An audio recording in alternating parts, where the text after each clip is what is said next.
You know that feeling when you wake up and the world seems wrapped in gray?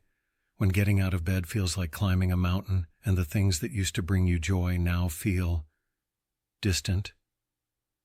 If you're nodding along, I want you to know something important. You're not alone, and there is a way forward. Depression affects over 280 million people worldwide, and while medication can be incredibly helpful for many, it's not the only path to healing. Today, I want to share evidence-based approaches that have helped countless people reclaim their lives without medication. Approaches grounded in science but delivered with heart. Before we talk about solutions, let's understand what depression actually does to your brain. Depression isn't just feeling sad. It's a complex condition that affects your brain chemistry, particularly neurotransmitters like serotonin and dopamine. It changes how your brain processes information, how you see yourself, and how you interact with the world. The good news? Your brain is remarkably plastic, meaning it can change, heal, and rewire itself. The strategies we'll explore today work precisely because they tap into your brain's natural ability to heal. Let's start with something that might surprise you. Exercise is one of the most powerful antidepressants available. I know. When you're depressed, the idea of exercising sounds about as appealing as running a marathon in quicksand. But hear me out. Research published in the British Journal of Sports Medicine found that exercise can be as effective as medication for mild to moderate depression. When you move your body, you're not just burning calories, you're triggering a cascade of beneficial brain changes. Exercise increases the production of brain-derived neurotrophic factor, which is like fertilizer for your neurons. It boosts endorphins, improves sleep, and reduces inflammation throughout your body. But here's the secret. You don't need to become a gym warrior overnight. Start ridiculously small. I'm talking about a 5-minute walk around your block. Dance to one song in your living room.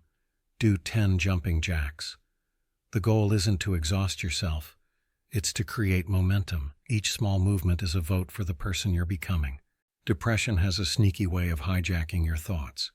It whispers lies that feel like truth. You're not good enough. Nothing will ever change. Everyone would be better off without you. These aren't facts, they're symptoms. Cognitive behavioral therapy, or CBT, has decades of research showing it's highly effective for depression. The beautiful thing about CBT is that you can learn and practice its principles on your own. The core idea is simple but profound. Your thoughts influence your feelings, which influence your behaviors, which then reinforce your thoughts. Breaking this cycle is possible. Start by becoming a detective of your own mind. When you notice yourself spiraling, pause and ask, "What thought just went through my head?" Write it down, then challenge it. Is this thought based on facts or feelings? What evidence supports it? What evidence contradicts it? What would you tell a friend who had this thought? For example, if you think I'm a complete failure, look for evidence. Did you fail at everything today? Did you breathe? Did you feed yourself? Did you show up in any small way? Chances are you'll find that the thought is an exaggeration, a distortion that depression is trying to sell you as reality. Here's a painful paradox. When you're depressed, you often want to isolate yourself, yet isolation makes depression worse. Humans are social creatures. We're literally wired for connection. Studies show that social support is one of the strongest predictors of recovery from depression. I understand that reaching out feels impossible sometimes. You might think you're burdening others, or that nobody would understand. But isolation is depression's best friend and your worst enemy. Start small here too. Send one text message, call one person, join one online community of people who understand what you're going through. You don't have to pretend to be happy. Authenticity is actually what creates real connection. Say, "I'm going through a tough time, and I could use someone to talk to." You'll be surprised how many people respond with compassion and their own stories of struggle. If you can, consider joining a support group, either in person or online. There's something profoundly healing about sitting in a room or Zoom call with others who just get it. You don't have to explain depression to someone who's lived it. Let's talk about something fundamental that depression loves to sabotage: sleep. The relationship between sleep and depression is bidirectional. Depression disrupts sleep, and poor sleep worsens depression. It's a vicious cycle, but you can break it. Good sleep hygiene isn't sexy, but it works. Here's what makes a real difference. Go to bed and wake up at the same time every day, even on weekends. Make your bedroom a sanctuary, cool, dark, and quiet. No screens for at least an hour before bed, because the blue light suppresses melatonin production. If you can't fall asleep after 20 minutes, get up and do something calming until you feel drowsy. Create a wind-down ritual that signals to your brain it's time to rest. This could be gentle stretching, reading something light, taking a warm bath, or practicing deep breathing. Your brain loves patterns and will start associating these activities with sleep. The gut-brain connection is real, and what you eat directly affects your mental health. Research increasingly shows that a Mediterranean-style diet, rich in vegetables, fruits, whole grains, fish, and healthy fats, can significantly reduce depression symptoms. Your brain needs specific nutrients to produce those feel-good neurotransmitters. Omega-3 fatty acids, found in fatty fish, walnuts, and flax seeds, are crucial for brain health. B vitamins support neurotransmitter production. Vitamin D, which many people are deficient in, plays a major role in mood regulation. But please, don't put pressure on yourself to eat perfectly. Start by adding good things rather than restricting. Add a serving of vegetables to one meal. Drink one more glass of water. Eat a handful of nuts as a snack. Small, sustainable changes compound over time. Depression strips away structure and purpose, leaving days feeling shapeless and meaningless. Reclaiming structure is reclaiming your life. Create a daily routine, even if it feels mechanical at first. Set an alarm. Make your bed. Eat breakfast at roughly the same time. These might seem like trivial things, but they're not. They're acts of self-care and signals to your brain that you're showing up for yourself. Find small ways to contribute or create meaning. This could be volunteering, pursuing a hobby, caring for a plant or pet, or learning something new. Purpose doesn't have to be grand.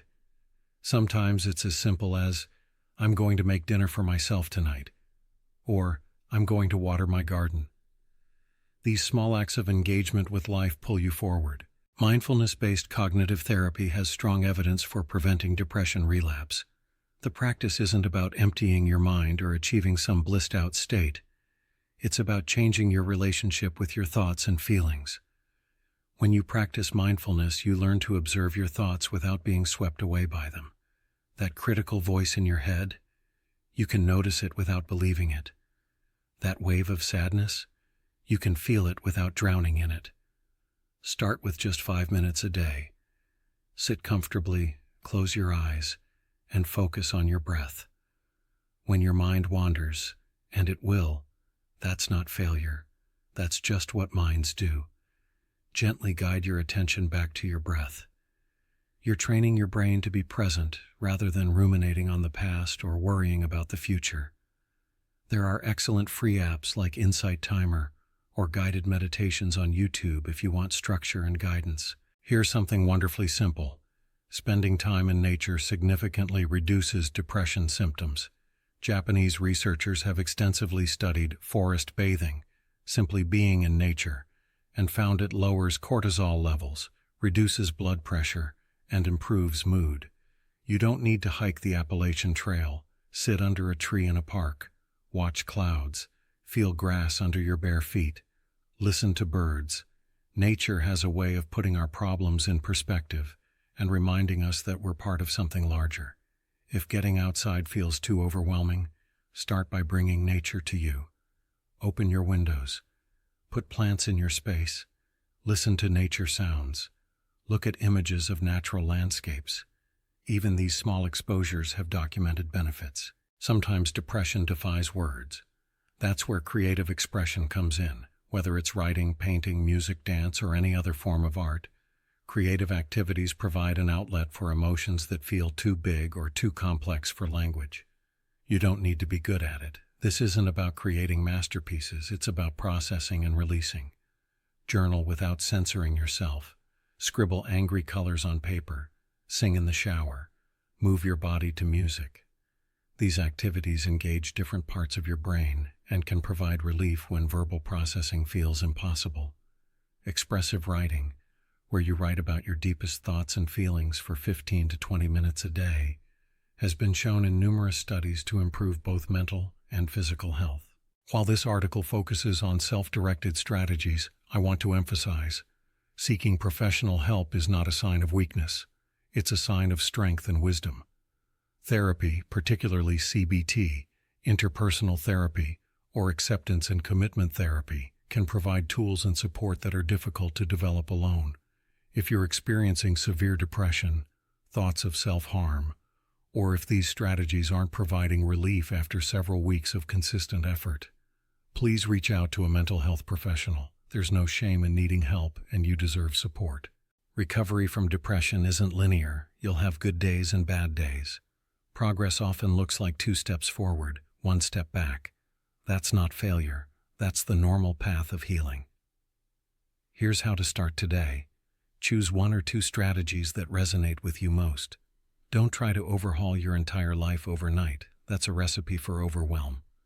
Build momentum with small, consistent actions. Maybe it's a 10-minute walk and 5 minutes of mindfulness. Maybe it's reaching out to one friend and going to bed 30 minutes earlier. Start where you are, use what you have, do what you can. Track your progress, but be gentle with yourself. Notice small victories. Did you shower today? Victory. Did you make 1 healthy meal? Victory. Did you resist 1 negative thought spiral? Victory. These aren't tiny things. They're evidence that you're fighting for yourself. If you take nothing else from this article, please take this. Depression lies. It tells you that nothing will ever change, that you're broken beyond repair, that life will always feel this way. These are lies. You have within you the capacity to heal. It won't be easy, and it won't be quick, but it is possible. Every person who has recovered from depression once thought they never would. Every person who now experiences joy again once thought joy was lost forever. You can become one of those people. The path forward exists. It's built 1 small step at a time, with compassion for yourself and patience for the process. You don't have to fix everything today. You just have to show up for yourself today. Your brain can heal. Your life can change. You are worth the effort it takes to get there. And on the days when you can't believe that, that's okay. Hold on anyway. Reach out anyway. Take 1 tiny step anyway. Because somewhere on the other side of this darkness, there's a version of you that's so grateful you didn't give up. You've got this, and you don't have to do it alone.